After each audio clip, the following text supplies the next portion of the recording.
In this class, we want to look at alternating current. Alternating current. We normally write it as AC. Let's look at the learning outcome.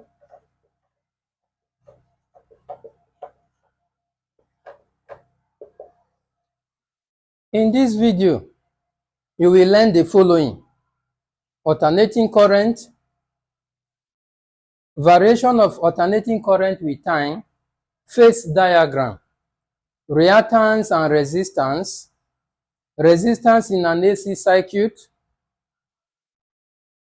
inductance in an AC circuit, capacitance in an AC circuit. We shall be looking at RL circuit, RC circuit, LC circuit, RLC circuit, impedance, power in an AC circuit, resonant frequency in an AC circuit. Then we shall look at some problem using the formula we shall derive in the course of this class. So let's look at alternating current, which we call AC. What is it all about? Alternating current is a current which varies in such a way as to reverse each direction. Unlike direct current that flows only in one direction, alternating currents varies periodically. And this is the circuit symbol for alternating current. And like I said, it varies periodically. It increases, it decreases, increases, decreases. So it varies sinusoidally. An alternating current is generated by an alternating AC generator. So because alternating current varies sinusoidally, we normally represent it with a wave equation. So we write that our alternating current is I equal to I naught sine omega t. If we call this equation 1, we can express it in terms of frequency to be in place of omega, where omega is given by 2 pi f. So we have our equation 2. And like I said, alternating current, if you plot it, variation of alternating current with time, it varies sinusoidally. So we can represent it this way. So we have the peak, the maximum reduces to minimum, the zero, then also the minimum on the negative side and on the positive side, and we have our zero here. So similarly, we can write our alternating voltage V to be equal to V naught sine omega t, V equal to V naught, let's express in terms of the frequency, Ft. So we can call this equation 3 and this as equation 4. Our I naught here is the alternating current. Our I is the alternating current. I naught is the instantaneous current, the current that we got at a particular instance of time. Our omega is the angular frequency. Then our F is the frequency of the current. Likewise, our V here is the alternating voltage. V naught is the instantaneous voltage. So since alternating current varies sinusoidally, we represent it with a sine wave function. So this is the sine wave representation of alternating current. Then I said that alternating current varies periodically, increases on the positive axis, decreases on the negative. We have what we call the peak current. The peak let's look at the current. This is the sine wave for variation of alternating current with time. Let's look at the peak current or the maximum current.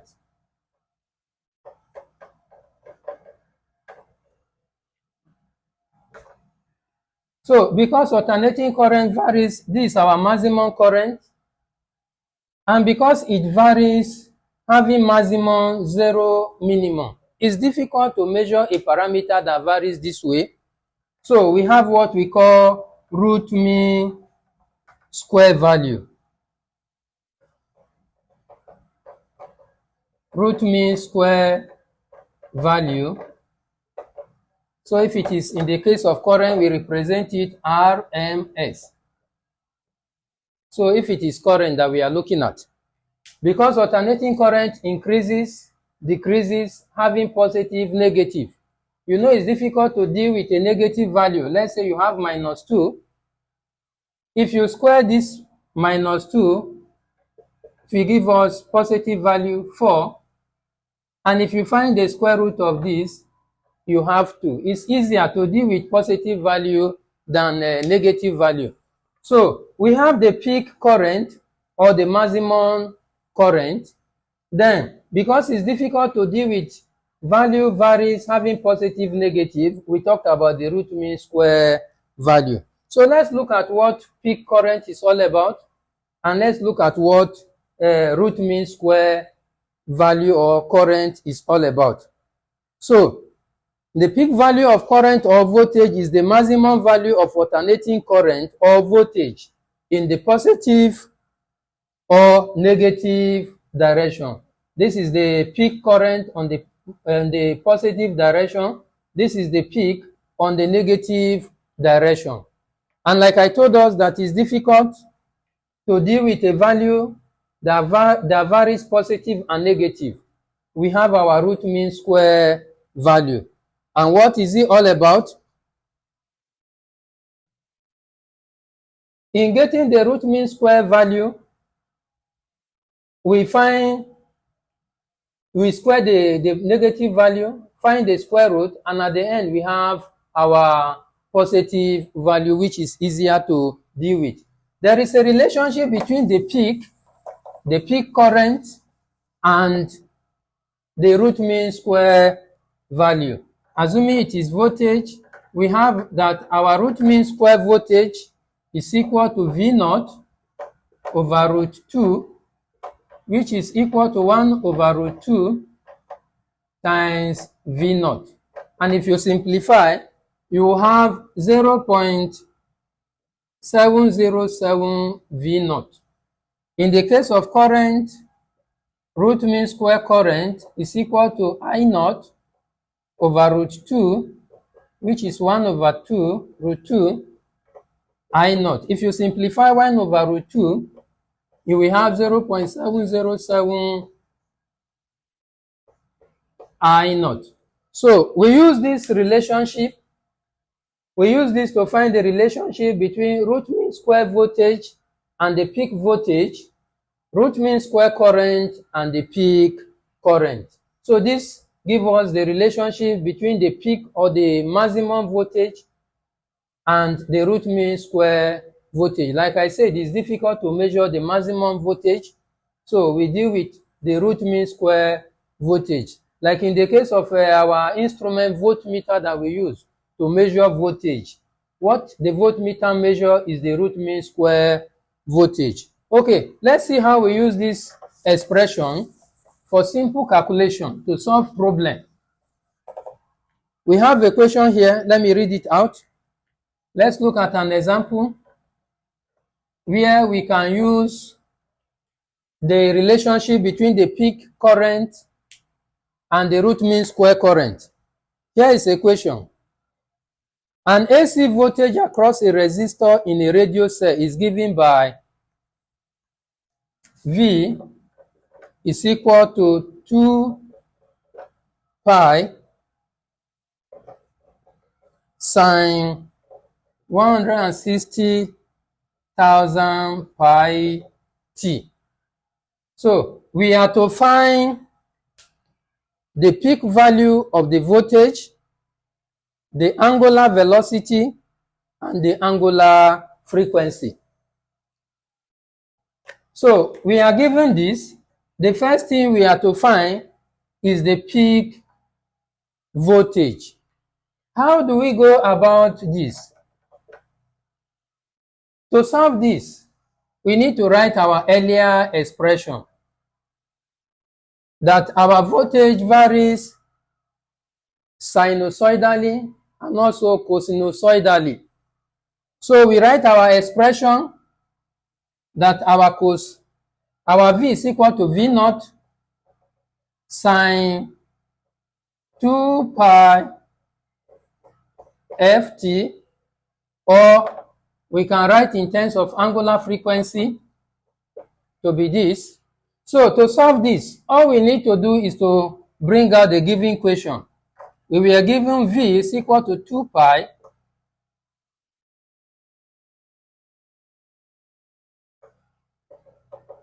sine omega t. So we compare this, our V naught, and is given as this. So from here, we can say that the value for our V naught is 2 pi. So if we simplify this, our answer in volt is the value for the peak voltage. Then, this is what we were given. Then, that gives us the answer for the peak voltage. Then the next question says the angular velocity. This is our angular velocity. You compare it with this. So what will be our angular velocity? It will be equal to 1600 radians per second. The next question here says we should find our angular frequency. This is our angular frequency. We have to find it.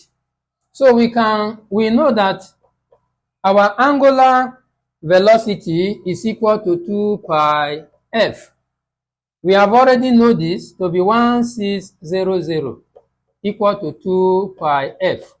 So from here we can have the 1600 over 2 pi will be equal to f. So if we simplify this, it gives us our angular frequency.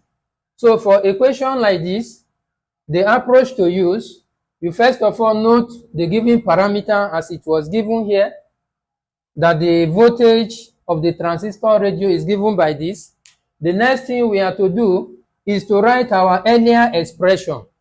And this is our expression. I told us that alternating current varies sinusoidally and cosinusoidally. So after writing it, the next thing to do is to compare. By comparison, this is our alternating voltage, this is our peak voltage, and you simplify, we get our voltage. Then this sine, also our angular velocity, when you compare, is equal to this, and you see we have our value to be this. Then for our angular frequency, we use this expression, and from here we are able to calculate our angular frequency. The unit is hertz. So this is how to approach equation of this nature. Okay, let's proceed. The next thing we want to look at, phase diagram. Phase diagram.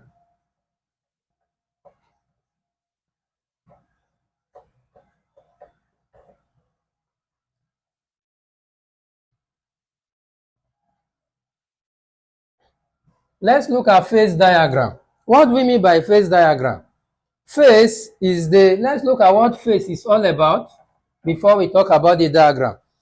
Phase is the state of vibration of a periodic varying system at a particular time.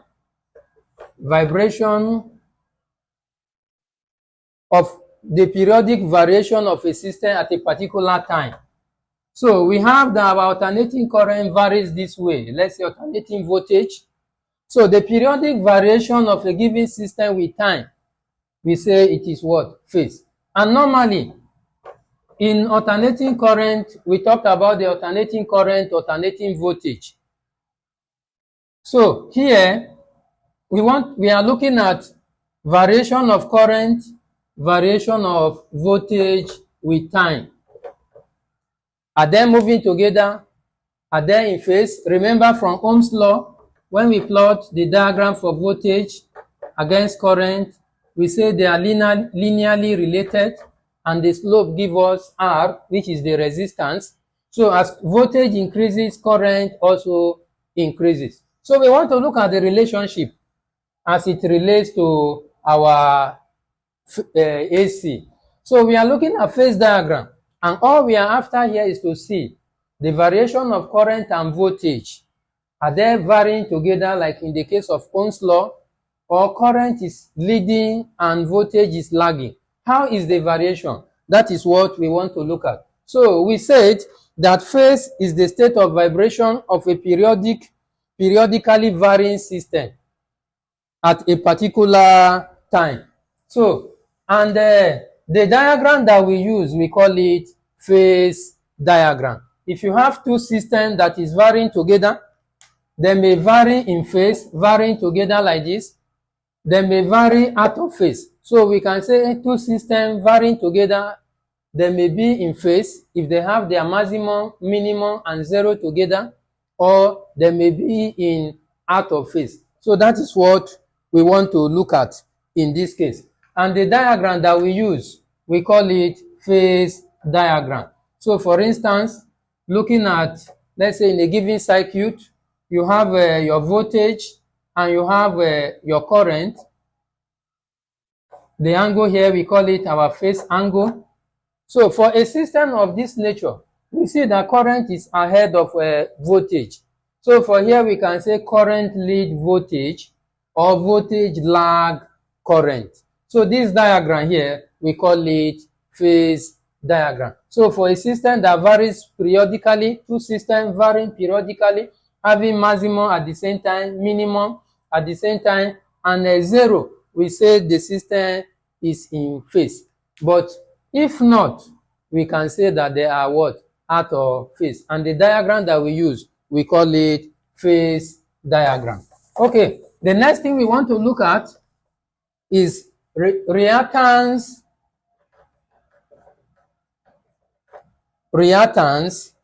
and resistance. Reactance we represent with X, and resistance we represent with letter R. So let's look at what reactance is all about. The reactance of an AC is the opposition offers to the flow of AC by a capacitor, an inductor, or both. So in a circuit, the opposition offered by a capacitor or an inductor or both of them to the flow of AC current, we call it reactance. And like I said, we normally use letter X to represent. And since it is an opposition, the unit is ohms. Okay, let's look at resistance. Resistance represent with letter R. Resistance is the opposition offered to the flow of current by a resistor. So, in a circuit, we have our resistor. As current flow, the opposition offered by a resistor in a circuit is called resistance, while the one offered by a capacitor or inductor or both is called reactance. And the unit of resistance is ohms. So, this is the difference between reactance and resistance. As we make progress, we shall be looking at more of it. Let's look at a circuit diagram now. Resistance. Having known what reactance and resistance is all about, we want to look at resistance in an AC circuit. Resistance in an AC circuit. This is what we mean. You have your circuit. I told us this is the circuit diagram for an AC. And you have your resistance. This is our AC. So, we want to look at the resistance in this AC circuit. Earlier from Ohm's law, we know that our V is equal to IR. So, we can write that our I is equal to V over R. And earlier, we have seen that our voltage, alternating voltage, is given by V naught sine omega t. So if we substitute, we will have this. So we have this expression that our current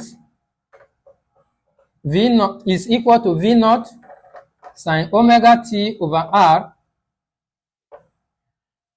So by this, Ohm's law is expressed as this, but considering a circuit that consists of a resistor, which we call resistance in an AC circuit, for a circuit like this, we can equally express our Ohm's law in this way.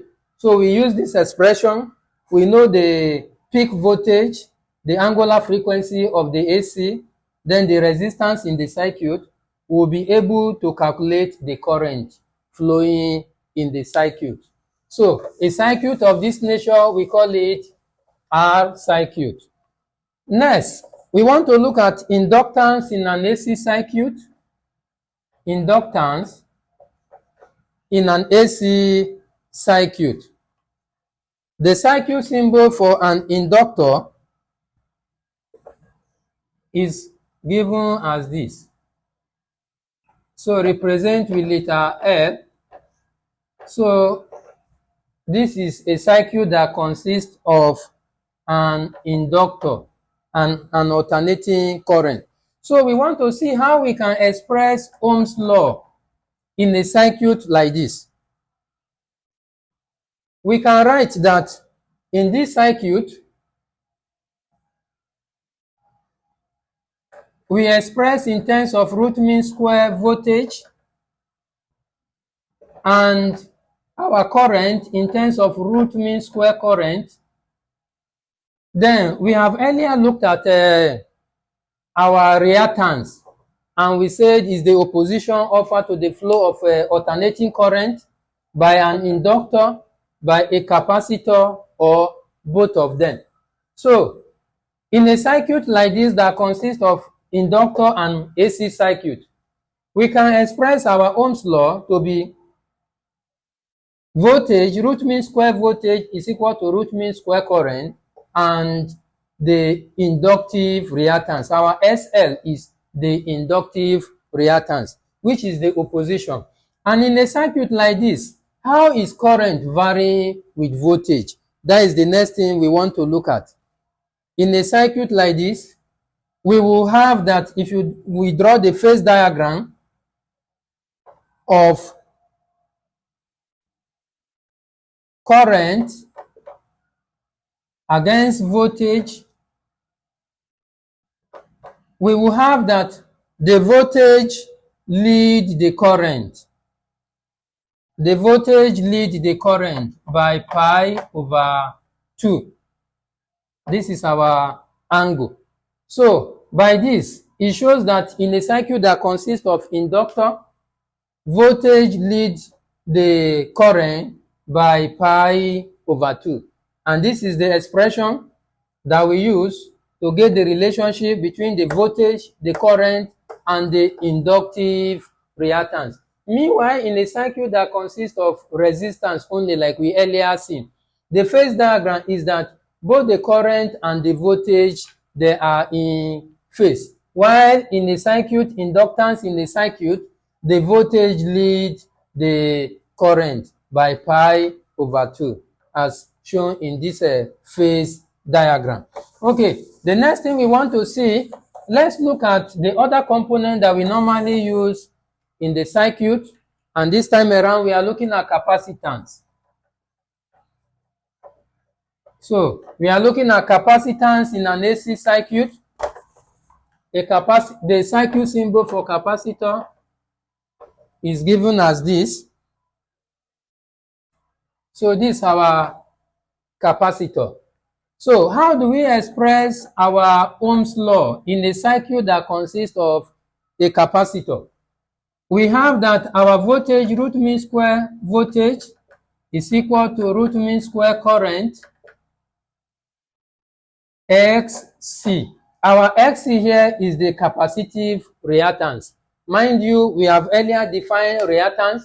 That is the opposition offered to the flow of alternating current in a circuit by a capacitor.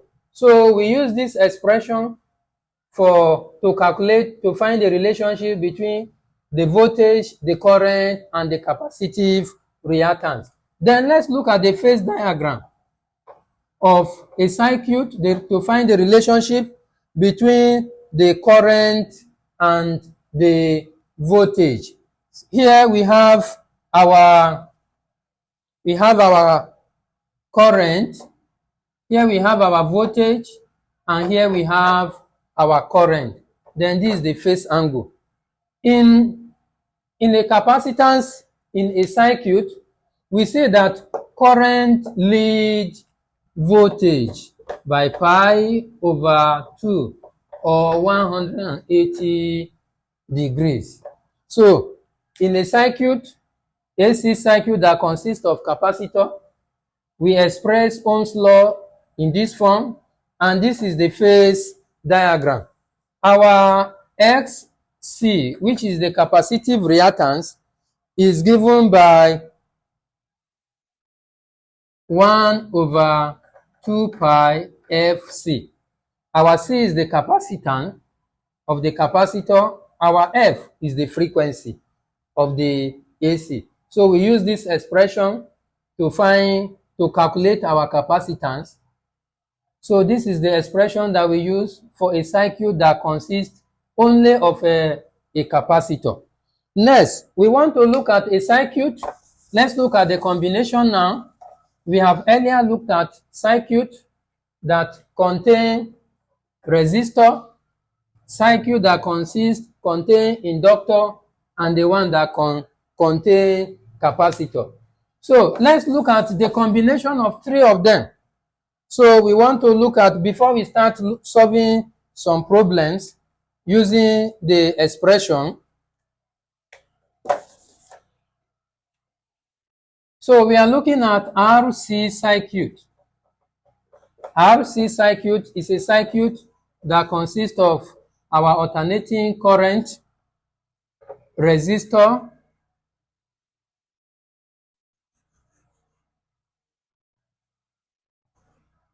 and capacitor.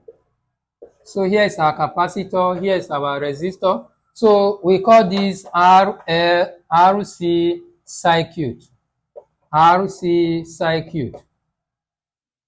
So we can express our Ohm's law to be given like this. But before then, let's look at a parameter called impedance, represented with letter Z. What is impedance? Impedance is the total opposition offered to the flow of current by a capacitor, by an inductor, or both of them in an AC circuit. So we call that impedance, the total opposition to the flow of current in an AC circuit.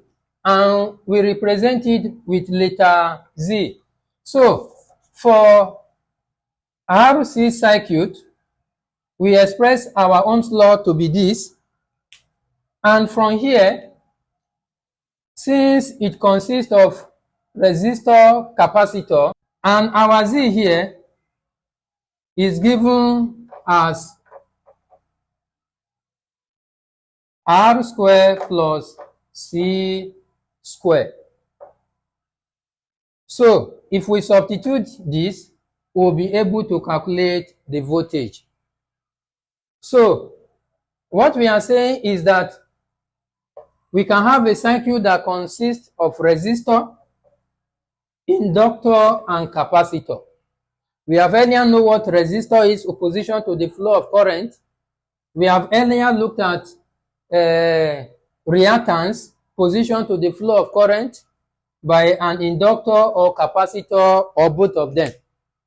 In a circuit whereby we have these three, the opposition, we call it impedance, which is the total opposition to the flow of a AC circuit in a circuit, either by resistor, inductor, capacitor, or two of them, or all of them. So we call it impedance. So for RLC circuit, we have our expression, Ohm's law, given as this. But since it consists of resistor and capacitor, we express our voltage in terms of the impedance, which is the total opposition. And our impedance for this RLC circuit is given by this expression. So if we know the resistor in the circuit, if we know the value for the capacitor, and from there we compute our impedance, if we substitute, we'll be able to find the voltage that is flowing in the circuit. So that is RLC circuit. Let's look at another combination. This time around, let's look at RL circuit. RL circuit. By this, we are looking at a circuit that consists of resistor, inductor, and our AC. So we call it RL circuit. And for a circuit like this, it follows the same pattern. Our Ohm's law is written by this. But since it consists of consists of resistor and inductor, resistor, inductor in the circuit, we can write it in terms of impedance. And we can express our impedance to be Z equal to R squared plus L squared, the square root of it. So if we are able to know the resistor, the resistance in the circuit, the inductance in the circuit, if we substitute here, we'll be able to find the impedance. And if we know the impedance, we'll be able to calculate the voltage flowing. So we call this RL circuit. Okay, let's bring in the other parameter. Let's look at LC circuit. LC circuit, meaning a circuit that consists of capacitor, and inductor. We call it LC circuit. So how do we write our Ohm's law? This is the expression for Ohm's law. And because it consists of two of the reactants, we express our Ohm's law in terms of the impedance. And here we have our impedance given by this expression. So if we know the capacitance, know the inductance, find our impedance, substitute here, we'll be able to get our voltage of the circuit. So a circuit that consists of capacitor and inductor, we call it LC circuit. Okay, let's look at the combination. Resistor, inductor, capacitor. So a circuit that consists of resistor, inductor, capacitor, we call it RLC circuit. So we have our resistor here. We have our resistor here, represent with R. We have our inductor here. Then we have our capacitor here. This is our inductor. This is our capacitor. So we call this circuit RLC circuit. So how do we express our Ohm's law? Ohm's law is given as this. Then we can express it because it consists of the three parameters, the inductor, the resistor, and the capacitor. We express it in terms of our impedance, which we earlier said is the opposition offered to the flow of current by resistor, inductor, capacitor, or both of them. So we can express our impedance this time around to be in terms of the three parameters, C square plus L square. So if we compute, if we know the resistor, the resistance, the capacitance, and the inductance, substituting it here, we'll find our impedance, and when we put it in this expression, we'll be able to calculate our voltage or the current as the case may be. So that is our RLC circuit. So let's see how we can, let's look at example of how to use the formula we have just derived. Let's look at example, solve problem. Example 1, we want to use the expression we just derived to calculate parameters. Okay, we have a question here. Let me read it out. It says find the inductive reactance across an inductor of 0.2 Henry when an AC frequency of 60 Hz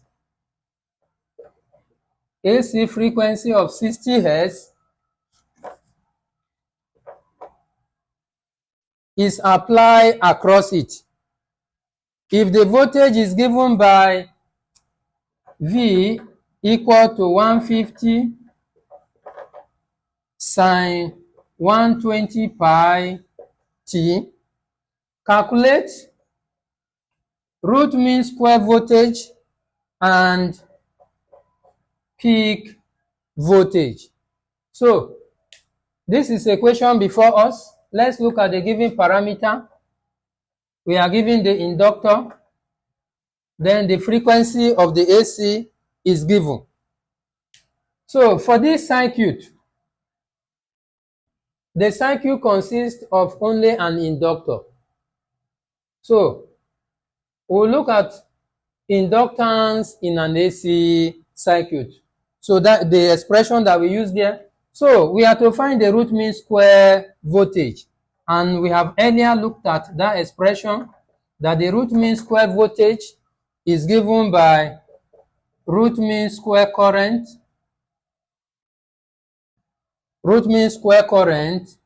times the inductive reactance. So we have to find the root mean square current, please, not voltage. Root mean square current. Sorry for that, please. We have to find the root mean square current. So these are the two parameters we have to find. So from this expression, we can make our root mean square current this subject matter here. Root mean square current is equal to root mean square voltage over our inductive reactance. So from here, but we don't know, but our root mean square voltage, we don't know what it is, but we have an expression. We know the peak voltage. From here, we can calculate our root mean square voltage. And if we simplify, substituting 150 into this, we will have 150 over root 2. We will have our root mean square voltage to be equal to, if we simplify it, we'll have it as this. So since we have known the root mean square voltage, we can, and our capacitive, our inductive reactance is given as 2 pi FL. So from here, we can compute our root mean square current.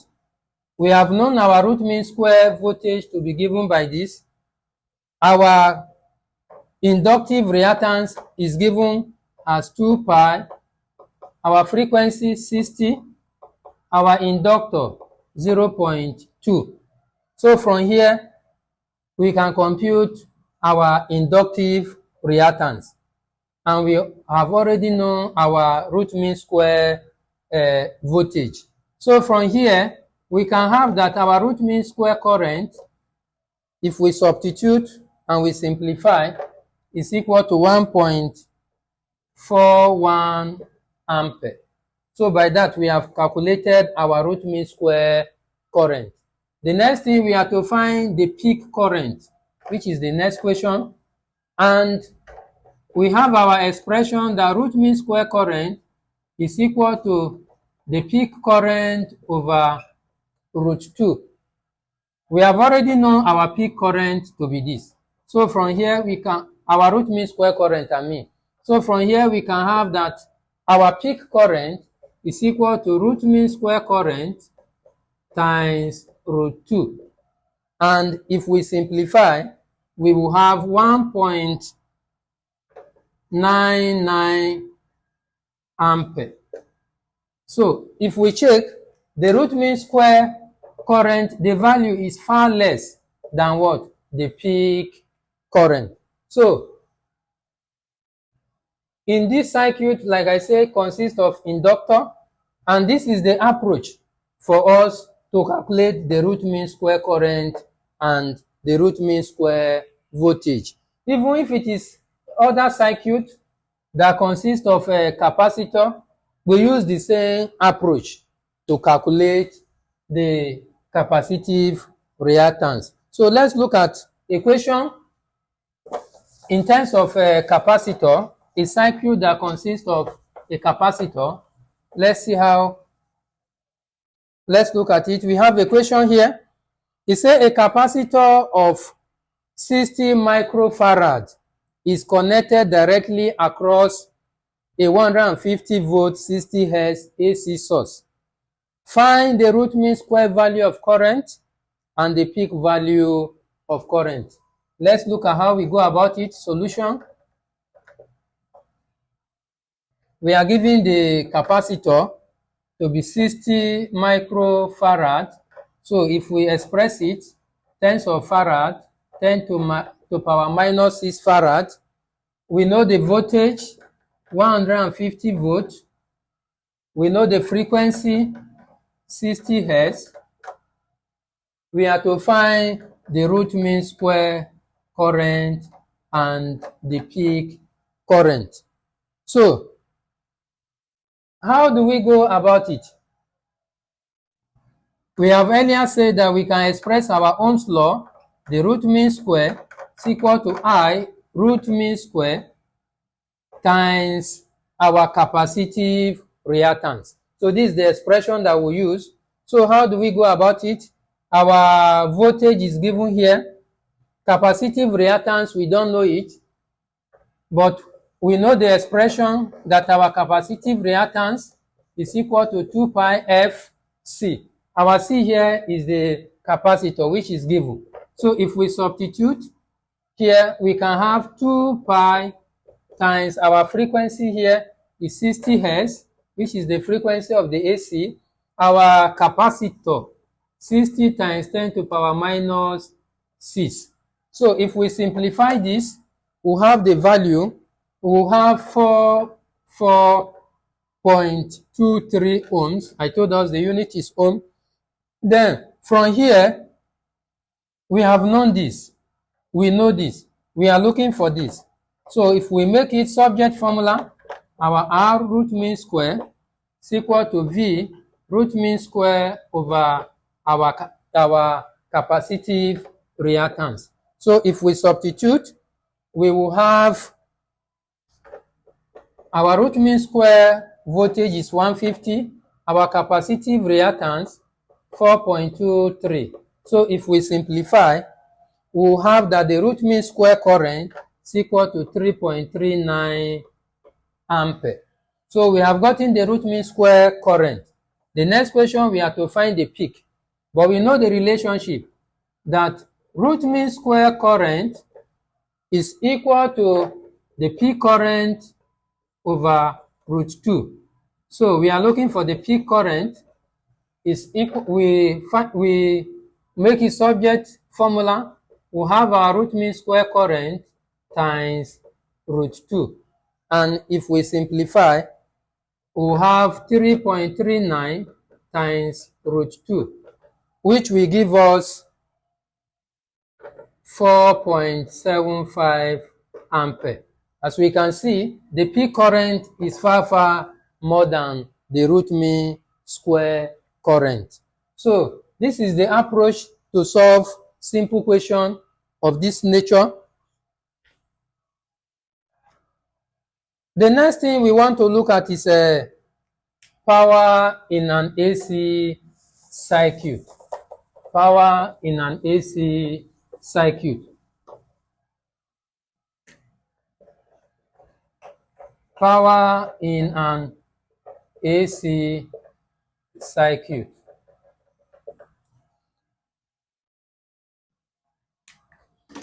Our power is equal to current times voltage, and we can express it from Ohm's law. We can express power as this. In terms of voltage current, we can express our power to be this. Then the average power in an AC, average power, because we are talking about average power in an AC, how do we express it? Average power in an AC circuit, P is equal to VI cos phi, where cos phi is equal to resistance over inductance. So this is the expression that we use to calculate power in an AC circuit, and this is the expression for our cos phi. Then the next thing we want to look at is resonance in an AC circuit. Resonance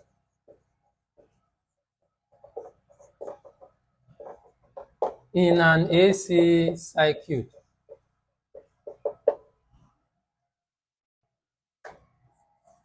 We have earlier looked at the combination and RLC circuit. At a frequency where the inductive reactance is equal to the capacitive reactance, the impedance in the circuit, the impedance, by that we mean the total opposition, becomes so minimal in an AC circuit at a point whereby the inductive reactance is equal to the capacitive reactance. We observe that the impedance in the circuit becomes so minimal. And at this point, the impedance is equal to the resistance. At this point, we say there is what? Resonance in the AC circuit. In an RLC circuit, where the inductive reactance is equal to the capacitive reactance, then the total opposition will be equal to the resistance. When at this point we say there is resonance in the AC circuit. So we earlier know that inductive reactance is given by 2 pi FL, and capacitive reactance is equal to 2 pi FC. So from here, let's put not the resonant frequency. From here we can simplify. And if we simplify, we will have that our F naught will be equal to 1 over 2 pi square root of LC. Our F naught here is the resonant frequency. So in an RLC circuit, when the inductive reactance is equal to the capacitive reactance and the impedance is equal to the resistance, the opposition to the flow of AC in the circuit is reduced. And at that point, we say there is resonance. The frequency of the circuit, we call it resonance frequency. So let's look at an expression where we can use Let's compute the resonant frequency of a circuit to use the expression we have just derived. Let's look at an example. Let's look at an example. We have a question here. An AC voltage of amplitude 20 volts is connected to an RLC series circuit. If the resistance in the circuit is 5 ohms and the inductance and capacitance are 3 millihenry and 0.05 microfarad respectively, calculate the resonant frequency, the maximum AC current at resonance. Okay, let's look at how do we go about equation like this. Solution, we are concluding. We have the voltage V to be 2.0 volt, and the circuit, like I say, is an RLC circuit. We have the resistance to be 5.0 ohms. We have the inductance. The inductance is given 3.0 millihenry, which is 3.0 times 10 raised to power minus 3 Henry. We have the capacitance given as 0.05 microfarad, which we express in terms of farad. So we are to find the resonance frequency, but we have earlier gotten the expression that our resonance frequency is equal to 1 over 2 pi LC. So if we substitute, we have 2 pi into our inductance is given as 3.0 10 raised to power minus 3 Henry. Our capacitance 0.05 times 10 raised to power minus 6. So if you simplify this, the resonant frequency of the circuit will be 12994.9 Hz. So for this RLC circuit, the resonant frequency is given as this. Then we are also to find the peak current. That is the next question. From Ohm's law, our voltage is given as I, R. So if we look at it, in terms of the peak voltage, peak current. So if we make our peak current the subject formula, the voltage is given to be 2.0 volt. The resistance is given 5.0 ohms. So if this is simplified, the peak current is given as 0.4. So for this RLC circuit, resonance is observed when the inductive reactance is equal to the capacitive reactance, and at that point the impedance, the total opposition, is equal to the resistance offered from the resistor.